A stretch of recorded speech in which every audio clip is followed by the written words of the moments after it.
Welcome, friends, to another edition of Economic Update, a weekly program devoted to the economic dimensions of our lives and those of our children. I'm your host, Richard Wolff. First of all, I want to thank you for sending in the comments, suggestions that you've been doing. They should go, as they have, to charlie.info438@gmail.com. He will collect them, edit them, look at them, respond, send them to me. We work over every single one looking for program that we can adjust to. And we want to do that. And thank you for doing it. Second, I want to remind you that we have prepared, that is, we, the democracy at work that produces these programs each week, we've also prepared the book Understanding Capitalism, in which I try to go into the depth and detail that many of you ask for, to expand on, to elaborate the arguments and the presentations in this program. If that might interest you, think of the book Understanding Capitalism as a companion volume to this weekly program. We're going to be talking about the Trump attack on the education department. We're going to be talking about the big strike in Los Angeles County, the United States and China's trade war and where it's likely to go, the whole issue of long supply chains and the idea of reshoring manufacturing back to the U.S., and if time allows us, an interesting comment about workers with less education relative to workers with more. So let's jump right in.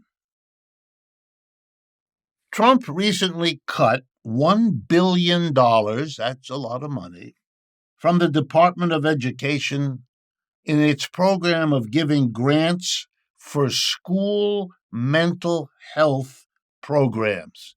This was $1 billion to allow school districts across the United States to hire and put into place mental health counselors to help the schools cope with the psychological problems that every single poll we know of indicates on the rise over the recent years.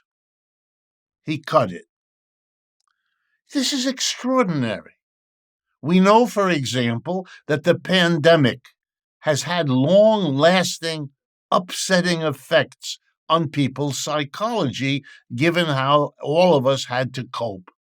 The cutting out of our social connections, the anxieties about being with others, and all of that. We know that we have had a spate of school shootings that no other country comes close to matching, and that those emerge in almost every case from serious mental issues.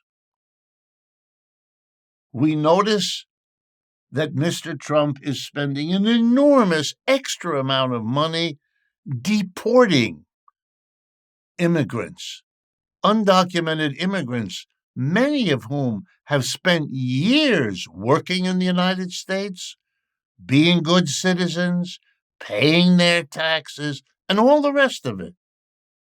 And let me remind you, as a teacher myself, if in our schools the following has begun to happen, and it has, that police people wearing ICE outfits go into a school or a community and yank people out of neighborhoods, families, communities that they've lived and worked in for many years, you can bet it agitates the young people, losing their friends, losing their neighbors, losing you fill in the blank. Of course, we need more psychological help for our students. You know what this shows? It shows something to cut $1 billion off of that budget. And already the schools are announcing they're firing the mental health advisors, trained people who were helping students through these kinds of crises. It shows that when an empire begins to decline, as ours is, the rich and the powerful at the top hold on to what they've accumulated, which means that the cost of the decline is offloaded off of the rich and the powerful, the corporations and the top 10%, and dumped on everybody else. Firing public school psychological mental health counselors is exactly that. Wow. You know what else it shows? It shows that when you have tried to convince white people, as happens so often in America, that somehow the government favors black people, it makes it easier to get white people to support cutting the programs that they need as badly and that they use as much as black and brown people ever did. Wow. The two big items Mr. Trump's budget just announced for 25-26 involve huge increases for the Defense Department and huge increases for deporting people. The money is going to do the very things that add to the mental health problems this cutback worsens. What are we doing in a society to function in this way? My next update is a shout out, a kind of recognition that something extraordinary happened for the first time in the history of Los Angeles County. 55,000 people went on strike Monday night, April 28th, last Monday in April. It was a 2-day strike to support the union's charges against the county. This is crucial. These workers include, just to give you an idea, the public mental health workers I just talked to you about, public works jobs, social workers, parks department, recreation department, all the public services that the millions and millions of people in Los Angeles County need and use all the time. What's going on? It's that same offloading of the costs. And I thought it was poignant when the president of the SEIU union that represents these workers made the following comments I'm going to read to you. This is a workforce, talking about the people who went on strike, this is a workforce that got LA County through emergency after emergency, the January wildfires, public health emergencies, mental health emergencies, social service emergencies, and more. And to the workers who did all the extra that the emergencies always demand, what are you doing? Squeezing them, not paying them enough even to keep up with the inflation and the cost of living. You're not providing good services, you're exhausting your workforce. What a reward. What a recognition for all they've done. And when the union pushed back, they said, well, if we paid you higher wages, well, then we'd have to lay many of you off. That's called blackmail. You take no wages, or we will take away your job. You know who's doing that? Politicians who carefully avoid the other option, which is to pay the decent wages.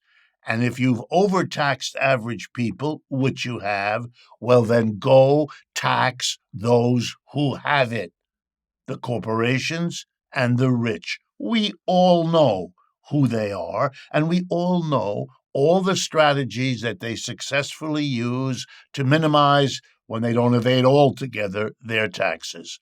Do something about that, politicians.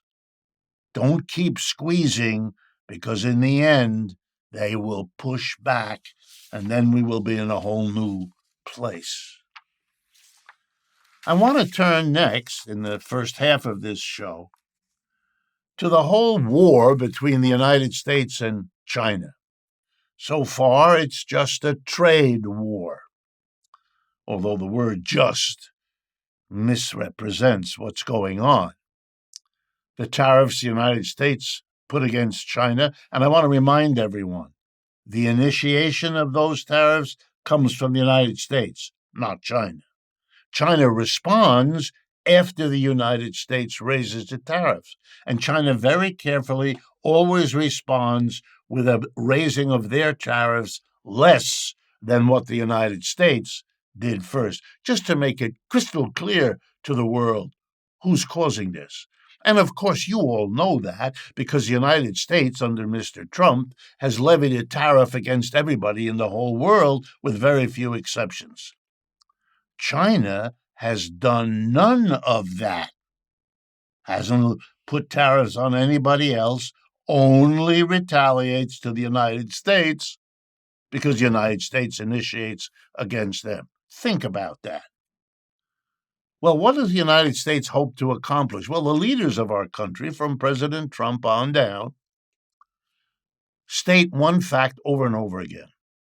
China sells more in the United States, a lot more, than the United States sells in China, although China is an important customer of U.S. exports. But the idea is we can win the trade war because China needs us to buy its stuff more than we need China to buy ours. Now, that's true. They do, in fact, sell more. But let me explain to you why the Chinese are acting very tough, responding, not backing down, none of it. What is it they know that perhaps you don't? So let me guess and tell you. China has been, for at least a decade, carefully cultivating economic, political relationships with its allies. It has made allies. The Belt and Road Initiative, all the Chinese investments in Asia, Africa, Latin America. The BRICS Alliance, Brazil, Russia, India, China, South Africa, and the 15 countries that they have brought in, including giant countries like Indonesia. China has a robust community encompassing more than half the people on this planet. That's why they're tough. They can shift and produce for those allies what the United States no longer buys. And they're doing that as I speak to you. And why does that make them strong relative to the United States? Because the United States, trying to cope with the economic costs of its declining empire, is turning on its allies and driving them away. A few weeks ago, there were elections in Canada and Australia. Two parties way behind in the polls, in the last few weeks, roared ahead and won both elections. Canada and Australia are allies of the United States. The parties that won had one basic idea that brought them from behind to win: anti-Trump, anti-tariffs. The whole world is shifting. China wins the trade war likely because of that. And the United States loses it likely because of how it's managing to not have an alliance when it needs one. And the Chinese have simply done that more. When you hear about China having rare earths that America wants, that's a small part of the story. The big one is the whole global economic change that has worked in the advantage of China and the disadvantage of the United States. Stay with us. We will be right back. Before we jump into the second half of today's show, I wanted to thank you for your very generous response to our fundraising efforts this year, and in particular in the last couple of months. And in part responding to that, we are extending the availability of our limited edition linen-covered hardcover version of Understanding Capitalism, the book I wrote and that we have been making available now for quite a while. If you are interested, I will be signing copies of that hardcover, and they will be available to you as they have been over the last few weeks. Just simply send an email to us at info@democracyatwork.info and put in the subject line limited edition. We will send you all the information you need to order and receive your copy, signed copy, of Understanding Capitalism in its hardback. And thank you again for your kind attention to the fundraising dimension of what we do. Welcome back, friends, to the second half of today's economic update. I want to talk to you today about something that's been in the news for many months now. You've heard it countless times. Sometimes it's presented as the world now has long supply chains or supply lines. And the idea is very simple, that we now live in a world, we are told, in which goods and services have to travel a very long distance from wherever they're produced to wherever they're purchased and consumed. And that when they do that, they cross boundaries, go through different countries, sometimes more than one, on their complicated travel from production and assembly to final sale and consumption. The second idea, often wrapped up in the first one, is that the United States suffers from a decline of its manufacturing. We're not a country, as we once were, we are told, of factories. We're a country of offices and stores, but not much factory work is still done here. We're high-tech, and factories are less high-tech.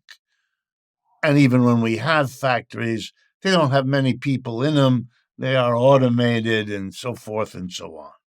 And we are told by people who tell this story that we have to accept, we, the community, the costs of long supply chains.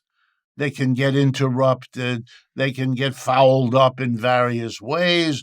And so sometimes we don't have what we want on the shelves in the stores when we want it. Or sometimes a ship gets stuck in the Suez Canal. Or sometimes, fill in the blank. And we're likewise told that with the loss of manufacturing, we've kind of hollowed out the American economy. The middle class got lost because the middle class was workers who were in unions, who got good wages, and therefore had a standard of living that they could call middle, and that with the departure of manufacturing, that middle lost its jobs. And from being a high-skilled, well-paid machine operator and then becoming a greeter at Walmart, your standard of living drops like a stone. We've all heard this story, and those stories have their grains of truth. But now I want to talk with you about the all-important why. Why did this happen? Why are there long supply chains when there didn't used to be? Why is manufacturing happening elsewhere and not in the United States, which also didn't used to be? because that part of the story is crucial if we're ever going to undo this trouble. And by undo this trouble, I mean exactly what the last 8 or 9 presidents of the United States have said when they were running for office, and often when they were in office for those who won. Namely, that they were committed to bringing back manufacturing, to reshoring it, taking it from the other shore it went to, bringing it back so it repositions itself inside the United States. And in that way, President Trump is no different from Obama or Clinton or Bush or Biden. They all said it. Meanwhile, I have to tell you, in case you're wondering, that the role of manufacturing in the United States has shrunk like a straight line down across every one of those presidents, Republican, Democrat alike. So something very powerful is going on, because even when it's recognized that there are problems about it, even when people say they're against letting that continue, and let's assume that all the presidents meant it when they said they wanted to do this and were aiming and committed to do it. So what prevented any of them from doing it? And in case you're wondering, I don't think Mr. Trump's measures are going to be any more successful than were those of his predecessors. And why not? Because of the reason all of this happens. And that's what I want to take you through right now. Starting in the 1970s, there was something happened that had happened a little bit earlier, but really took off in the 1970s and ever since. And that was an exodus of businesses from the United States, and above all, manufacturing businesses. They left. Why did they leave? Answer: because it was profitable for the capitalists who own and operate these businesses to move them. The jet engine, which came into its own in the 1970s, made it possible to move around the globe in a matter of hours. And that made production outside the United States much more easy to organize, to supervise, to keep track of. Likewise, the internet becomes part of our lives in the 70s and into the 80s, which means that the communication, minute by minute, with a factory in China or India or Brazil is almost equally easy to keeping an eye on it if it's across the street in New Jersey or Illinois or St. Louis, Missouri. Given the jet engine, given the internet, American employers said the following to themselves, and sometimes out loud, so economists like me could see what they were thinking. They said, "We have been fighting with the American working class for a century. The American working class has put up quite a struggle. Lots of strikes, lots of unions. Our factories are the most unionized part of the American economy.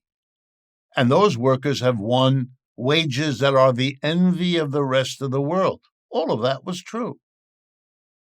Imagine the profits we could make, these capitalists said to themselves, if we could move production out of the United States to places where the wages are much, much lower.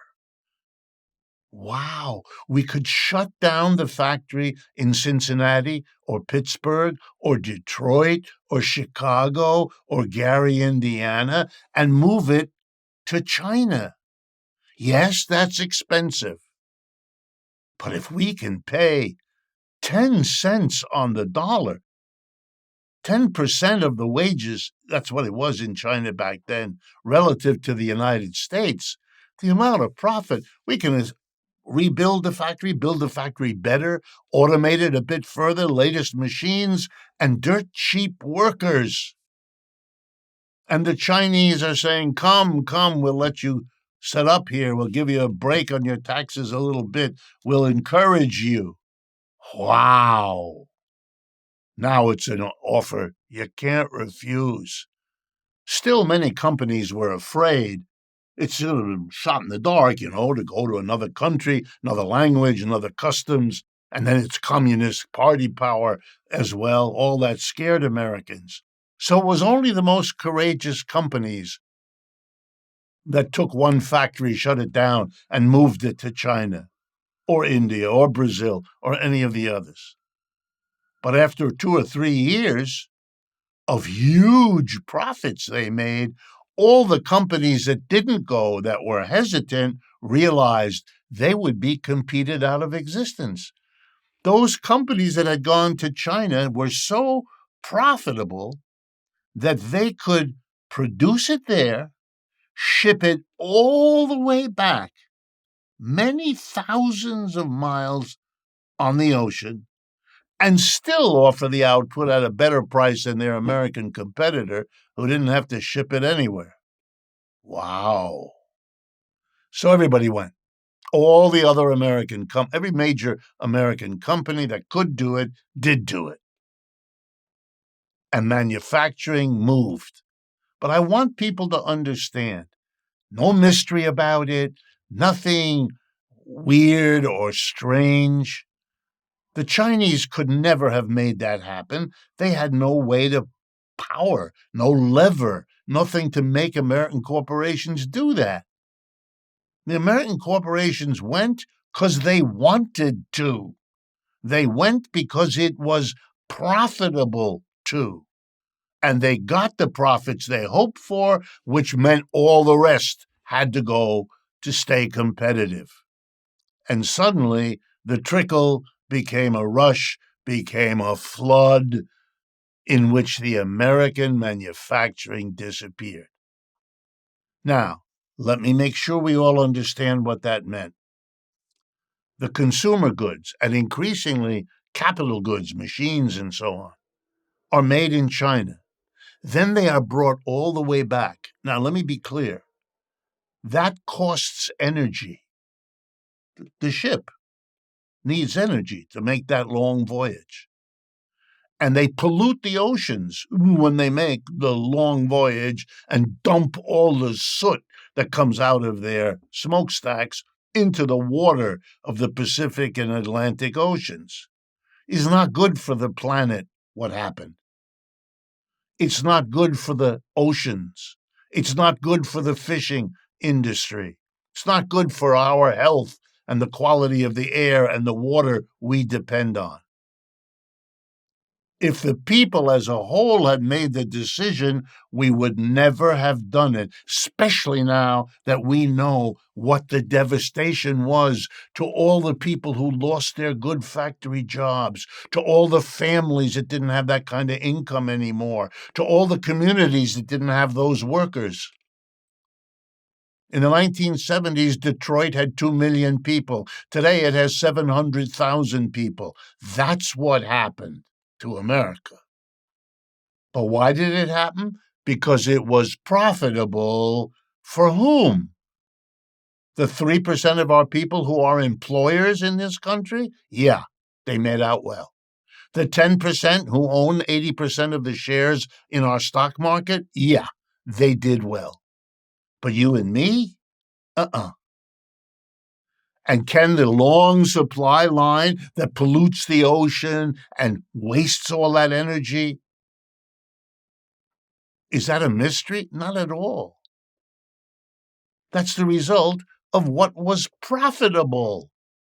The companies stretched out their supply lines. Instead of having a supply line that goes from Pittsburgh to Chicago or from St. Louis to New York, easily managed on truck or train, we have an enormous global movement doing a lot of harm. We wouldn't have done it. They, the corporate elite, they did it. But now, when it gets interrupted, they want us to help pay for it. And the nonsense they say, as if this is all the fault of the Chinese, they just sat there, collected the good news that American corporations, for their own profit reasons, were making the move. Last point. China didn't empty out its manufacturing.